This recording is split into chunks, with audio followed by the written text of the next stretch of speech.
hunt for the missing Titanic submersible with 5 people on board continues in the Atlantic Ocean as the oxygen runs out. Unfortunately, the oxygen supply is supposed to run out by the 12 noon GMT, which is any time now. The Titan submersible began its descent at 6 a.m. Eastern Standard Time, triggering a 96-hour oxygen countdown, which has now ended. Yesterday, the U.S. Coast Guard said that the Canadian search planes recorded undersea noises, but search vehicles did not yield any results. Take a look at our next story. The Titanic sub runs out of oxygen. Here's a timeline of events since the sub set off and the race by search teams to find it, according to the US Coast Guard's estimates. This is an incredibly complex search operation. We're losing time and we're losing opportunity to find them alive. On Saturday evening, British billionaire and adventurer Hamish Harding, one of those aboard the submersible, posts saying, "A weather window has just opened up and we're going to attempt a dive tomorrow." He doesn't post on Facebook again. At 8 a.m. on Sunday, the Titan submersible begins its descent, triggering the 96-hour countdown, which is the window of oxygen supply the vessel has from the time it's sealed. It should be a 2-hour descent to the wreck of the Titanic, which lies at a depth of 12,500 feet in the North Atlantic Ocean.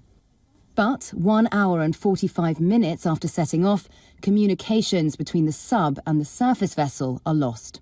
The submersible has been scheduled to return to the surface at 3 p.m, but it fails to appear. The Coast Guard is notified at 5:40 p.m. By Monday, US and Canadian ships and planes are swarming the area, some dropping sonar buoys that can monitor to a depth of 13,000 feet. Search teams stress that this is a remote area and a challenge to conduct a search. Officials also ask commercial vessels for help. On Tuesday, more people on board are named. Pakistani-born businessman Shahzada Dawood and his 19-year-old son, Suleiman. Their family ask for prayers for their safety. Later on Tuesday, noises, reported to be banging sounds, are detected over several hours by a Canadian aircraft, which is equipped with gear to trace submarines. Reports suggest the banging sounds came at 30-minute intervals. Hamish Harding's friend says hopes are not high. As it stands right now, it would be a miracle if they are recovered alive. At 2 a.m. on Wednesday, the US Coast Guard announces it's deploying remotely operated vehicle searches to the area where the sounds were detected. The data is also sent to US Navy experts for analysis, while a French research ship equipped with a deep-sea diving vessel makes its way to the search area. The surface search is now approximately 2 times the size of Connecticut, and the subsurface search is up to 2.5 miles deep, exponentially expanding the size of the search area.